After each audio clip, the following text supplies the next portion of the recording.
Hello everyone, welcome back to my channel. तो चलिए हम sowing seeds in the gold palace का next part शुरू करते हैं। विंग अपनी सिस्टर और ब्रदर के सामने एम्परर लानवांग जी को अपने एम्ब्रेस में ले लेता है। ये देखकर एम्परर लानवांग जी के तो होश ही उड़ गए थे। उनके मुंह से शब्द तक नहीं निकल पा रहे थे। तभी विंग तेज़ आवाज़ में अपने भाई बहन के सामने कहता है, योर मैजेस्टी, मैंने आपको बहुत मिस किया। लैंजन का पूरा फेस रेड हो गया था और उसके कान पिंक कलर के हो गए थे। वो कहता है, विंग, मैंने भी तुम्हारे बारे में बहुत सोचा जब तुम मेरे पास नहीं थे। सबसे टेरिबल चीज़ ये थी कि विंग को समझ आ गया था कि एम्परर लानवांग जी ने जो भी कहा था वो दिल से कहा था। लैंसन विंग की ओर देखकर हल्का सा स्माइल करता है। विंग प्रार्थना करता है कि अगले जन्म में वो एम्परर के रूप में जन्म ले। जो भी अच्छे काम उसने इस लाइफ में किए थे उसके लिए, तब ताकि उसे ऐसी कठिन ज़िंदगी फिर ना मिले। तभी यानली बोली, आशियान, बस भी करो। मुझे पता है कि तुम दोनों बहुत लवी डवी हो, लेकिन इस एक्सटेंट तक होगे ये तो मैंने सोचा भी नहीं था। आशियान, क्या इसी वजह से तुम पूरे दिन से इतना बेचैन थे? तुम्हें हिज मैजेस्टी का तुम्हारे पास ना होने की वजह से अनईज़ी फील हो रहा था, है ना? विंग बिना एक पल गंवाए बोला, हाँ, जिए जिए, ताकि यानली या चेंग चेंग को कोई डाउट ना हो। उन्हें यकीन हो जाए कि विंग जो कह रहा था वो सच था। तभी जैंग चेंग बोला, क्या अब हम खाना खा सकते हैं? उसने अपनी नज़रें दूसरी तरफ कर ली थी क्योंकि वो एम्परर के गंदे हाथों को अपने भाई की कमर पर नहीं देखना चाहता था। सच तो ये था कि हकीकत में लैंसन कभी भी ये हरकत नहीं कर पाता। विंग लैंसन का हाथ पकड़कर डिनर टेबल पर ले आया। लैंसन जैसे ही अपनी जगह पर बैठा, दोनों जियांग सिबलिंग्स ने रिस्पेक्ट के तौर पर लैंसन को वो किया जैसे कि सभी को उनके एम्परर के सामने करने के लिए सिखाया गया था। जियांग यानली बोली, योर मैजेस्टी, ये मेरे लिए बड़े सम्मान की बात है जो मुझे आपके पैलेस में इनवाइट किया गया और शियान शियान के सिस्टर के तौर पर आपसे मिलने का मुझे मौका मिला। ये सुनते ही लैंसन ने कहा, ये मेरे लिए भी बड़े सौभाग्य की बात है।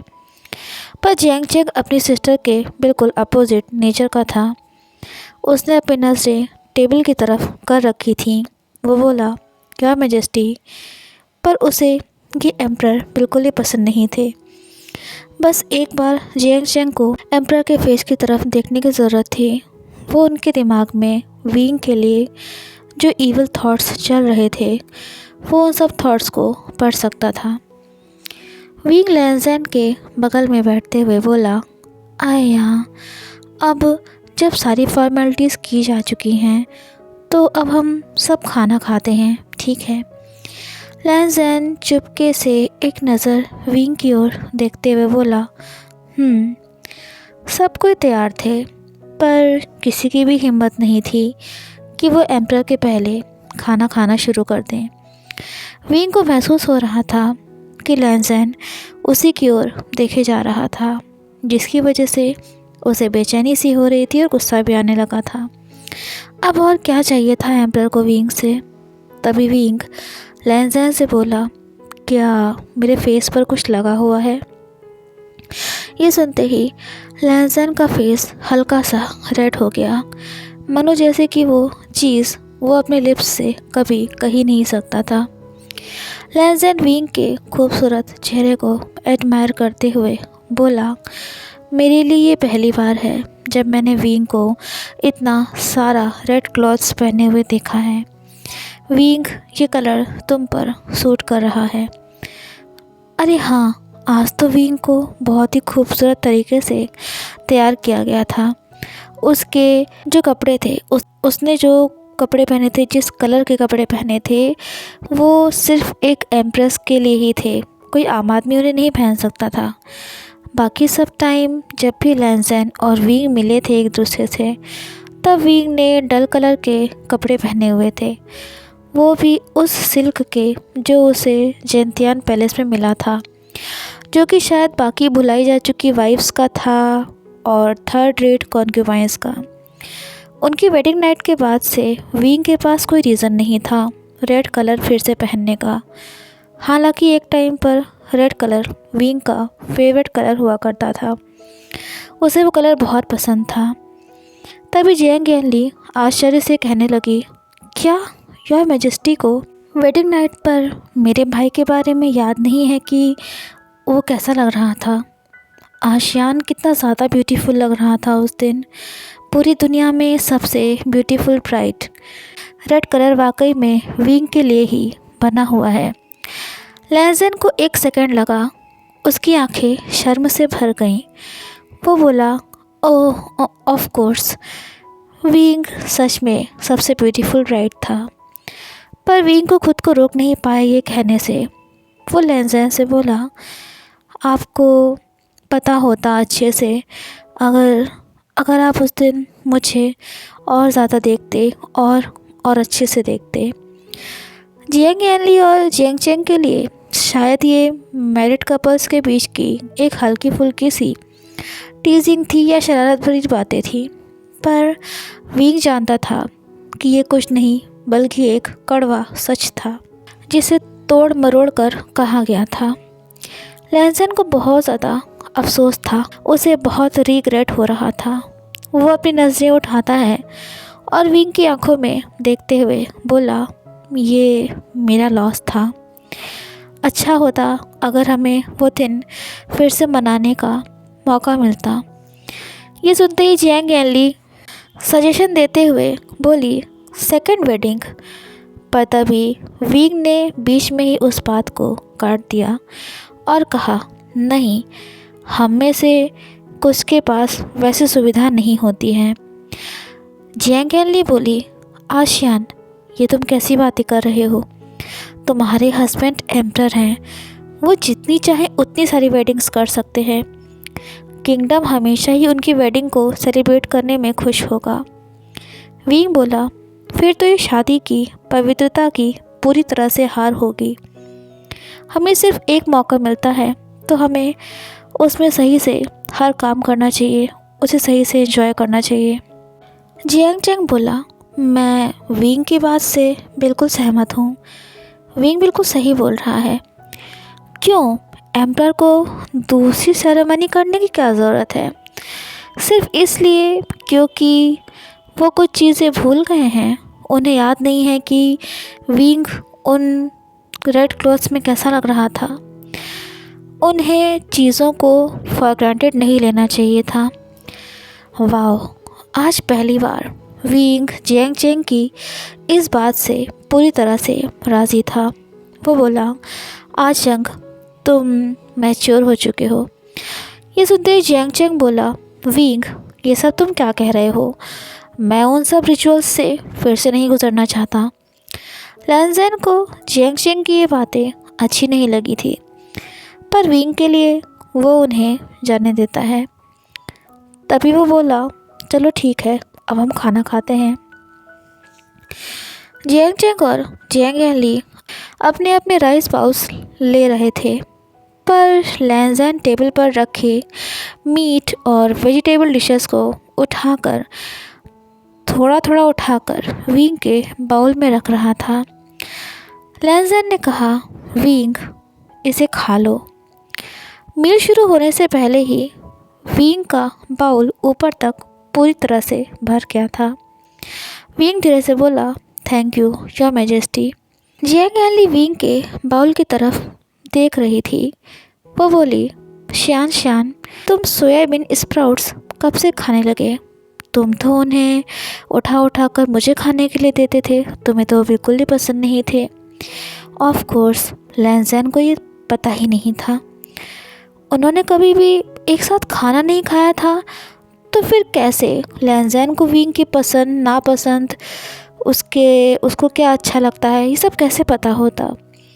लैंज़ेन को विंग के बारे में शायद ही कुछ पता था। विंग लैंज़ेन की ओर देखता है। उसे समझ में आ गया था कि लैंज़ेन फंस गया है। उसके फेस पर एक तनावपूर्ण स्माइल आ गई। वो बोला, हिज मैजेस्टी रिडिकुलस हैं। वो हमेशा से उम्मीद करते हैं कि मैं उन्हें वो चीज़ें खिलाऊं जो मुझे नहीं पसंद है। इन्हें पता है कि मुझे सोयाबीन स्प्राउट्स नहीं पसंद है, बिल्कुल भी नहीं पसंद हैं, लेकिन ये फिर भी जानबूझकर इन्हें मेरे बाउल में रखते हैं ताकि मैं इन्हें अपने हाथ से इनको खिला सकूं। इन्हें ऐसी चीज़ें करने में अच्छा लगता है। योर मैजेस्टी, मैंने सही कहा ना? लैंज़ेन धीरे से अपना सिर हाँ में हिलाता है और कहता है, हाँ, ये सच है। फिर वो जानबूझकर अपनी कंसोर्ट की तरफ मुड़ा और रिक्वेस्टिंग वे में बोला, या फिर उसका ये एक बोल्ड स्टेप था। वो बोला, विंग, इन्हें मुझे खिलाओ। विंग ने क्या एक्सपेक्ट किया था? वो अपने दर्द को छुपाते हुए मुस्कुराया और बोला, ओह योर मैजेस्टी, आप कभी ये मौका नहीं जाने देंगे, है ना? लैंज़ेन बोला, मैं क्यों ये मौका जाने दूंगा जब विंग इतने प्यार से इन्हें मुझे ऑफ़र कर रहा है। तो क्या इसका मतलब वो ये कह रहे थे कि मैंने इन्हें एक्सेप्ट कर लिया? कोई मैन इतना शेमलेस कैसे हो सकता है? विंग के पास अब कोई रास्ता नहीं बचा था सिवाय एम्बरर की बातों को मानने के। वो अपनी चॉपस्टिक को उठाता है और एक एक करके सोयाबीन स्प्राउट्स को उठाकर लैंज़ेन के लिप्स के पास रखता है। अपनी सिचुएशन को एंजॉय करते हुए एम्बरर अपने सिर को आगे बढ़ाकर हर एक सोयाबीन स्प्राउट को खा लेते हैं जो कि विंग की चॉपस्टिक पर थी। ये तो काफ़ी ज़्यादा इंटीमेट हो गया था, जितना विंग ने कभी सोचा भी नहीं था। उसे नहीं सोचा था कि ये सब होगा। सिर्फ एक डिनर और विंग को ऐसा फील हो रहा था जैसे कि उसने कई सारी लाइंस क्रॉस कर ली हैं। वो और एम्परर काफ़ी कुछ कर चुके हैं एक दूसरे के साथ। और क्यों लैंज़ेन इतना धीरे धीरे खाना खा रहा था और इस मोमेंट को, इस पल को और लंबा खींच रहा था? वो पक्का जानबूझकर ये सब कर रहा था। जियांग चैंग अपने राइस बॉल को लिए हुए बोला, आह ग्रॉस। यानी कि उसे अच्छा नहीं लगा था, उसे बहुत अजीब फील हो रहा था। जियांग याली भी ब्लश करने लगी थी। वो हंसती है और अपनी नज़रें दूसरी तरफ कर लेती है ताकि वो उन दोनों लव बर्ड्स को थोड़ी प्राइवेसी दे सके। जैसे ही विंग ने लैंज़ेन को आखिरी सोयाबीन स्प्राउट खिलाया, उसे तुरंत अपनी नज़रें दूसरी तरफ कर ली ताकि वो एम्परर की ग्रीडी आइज़ को अवॉइड कर सके। विंग देख ही नहीं पा रहा था लैंज़ेन की तरफ। अगर एम्परर दिमागी तौर पर सिक थे तो शायद विंग उससे ज़्यादा ही सिक होगा, क्योंकि हर बार जब भी उसे लैंज़ेन की निगाहें अपनी तरफ, अपने ऊपर महसूस होती थी तो विंग का दिल खुशी से, बहुत सारी खुशी से भर जाता था। एम्परर का ना ख़त्म होने वाला अटेंशन पाना विंग के लिए कितना ज़्यादा एडिक्टिव था। मगर ऐसा क्यों था? विंग तुरंत टॉपिक चेंज करते हुए बोला, कल मैं आपको हमारा फ्रूट्स एंड वेजिटेबल फार्म दिखाऊंगा। जियांग यानली बोली, क्या फार्म? वाओ आशियान, तुम्हारा फार्म? तुम हमेशा से एक फार्म बनाना चाहते थे ना? क्या हिज मैजेस्टी ने तुम्हें उसे यहाँ बनाने दिया है? पर हमने उसे देखा क्यों नहीं? विंग बोला, अरे वो यहाँ नहीं है, वो यहाँ से थोड़ी दूर पर एक दूसरे पैलेस में है। यानली बोली, ओह, पर क्या यहाँ जगह नहीं थी? विंग ने झूठ बोला और कहा, दूसरे पैलेस में हमें ज़्यादा सनलाइट मिलती है। और इसमें विंग ने ज़्यादा कुछ झूठ भी नहीं कहा था। जेंतियान पैलेस में अच्छी खासी सूर्य की रोशनी मिलती थी। वो बोला, ऊपर से उस फार्म की देखभाल करने वाले सभी लोग वहीं पर रहते हैं। सच में मुझे कोई प्रॉब्लम नहीं होती है मुझे वहाँ जाना अच्छा लगता है। लैंज़ेन विंग की बड़ाई करते हुए बोला, विंग ने काफ़ी अच्छा फार्म बनाया है। ये अकेला ही, भले ही सभी का नहीं, पर जितना भी रॉ प्रोडक्ट प्रोड्यूस होता है जो कि पैलेस के किचन में यूज़ होता है, उसे विंग ने ही प्रोवाइड कराया है। हमारे सर्वेंट्स बाहर की मार्केट के कंपैरिजन में विंग के हाथ की जो फसल होते हैं उगाई जाती है उसको ज़्यादा प्रेफर करते हैं। विंग कहता है, योर मैजेस्टी के मुंह से इतनी तारीफ मुझे तो यकीन ही नहीं हो रहा है। मैं तो बिल्कुल यकीन ही नहीं कर पा रहा हूँ। मुझे तो लगा था कि आपको ये बिल्कुल ही पसंद ही नहीं आएगा। लैंज़ेन बोला, मैं ऐसा क्यों करूँगा? इसमें विंग को खुशी मिलती है और ये विंग के लिए उसका गर्व है, उसके लिए बहुत अच्छा उसको फील होता है। तभी जियांग चैंग बोला, हे वे वुशियन, क्या तुम एक एम्प्रेस नहीं हो? तुम पैलेस में फार्म बनाने में कहाँ लग गए? विंग बहुत नर्वस हो गया था। वो बोला, वेल, ये हमेशा से मेरा एक सपना था और ऊपर से पैलेस में ज़्यादा कुछ करने के लिए है भी नहीं। ये सुनते ही जियांग चैंग चौंक गया और बोला, क्या? मगर क्यों? क्या एम्परर तुम्हें और कामों में इन्वॉल्व नहीं करते हैं, जैसे कि स्टेट अफेयर्स के डिसीजन लेने में, इनर कोर्ट में रूल करना? बेवुशियन, क्या तुम भूल गए तुम हमारे नेशनल एग्ज़ाम्स में टॉप करते थे, और वो भी इतना ज़्यादा कि हर बार मुझे अन्यांग से मार खानी पड़ती थी, और तुम मुझे बता रहे हो कि तुम पैलेस में फार्मिंग करते हो। जियांग चैंग के शब्दों ने विंग को बिल्कुल चुप करा दिया था। वो कुछ बोल ही नहीं पा रहा था। विंग कैसे ये बात बोल सकता था, वह भी जियांग चैंग के मुंह पर, कि वो सच कह रहा था। विंग अपना सर नीचे किए हुए राइस को खाने लगा। तभी लैंज़ेन बोला, ये सारी मेरी गलती थी, ये सब कुछ मेरी वजह से हुआ है। वो अपना हाथ विंग की लैप के अगेंस्ट रखता है और वो बोला, मुझे हमेशा से पता था कि विंग कैपेबल है, वो लायक है, पर कभी उसके लिए अपॉर्चुनिटीज़ मैं ढूंढ ही नहीं पाया जिनमें वो और ज़्यादा फ्लरिश हो सके। बल्कि उसी जगह विंग ने पैलेस में खुद को बिज़ी रखने के लिए और कामों में खुद को बिज़ी कर लिया। मैं इस बात का ध्यान रखूँगा कि विंग को पैलेस में और ऑफिशियल रिस्पॉन्सिबिलिटीज़ मिलें। विंग बोला, योर मैजेस्टी, आप मेरी हेल्प मत करिए। लैंज़ेन बोला, मैं नहीं कर रहा विंग, पर तुम बहुत कुछ डिज़र्व करते हो।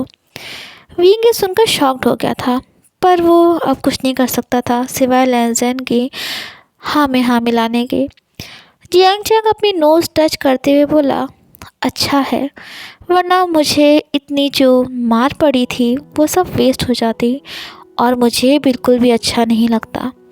विंग कहता है, थैंक यू आचंग, मैं अपने फार्म के लिए बहुत प्राउड फील करता हूँ।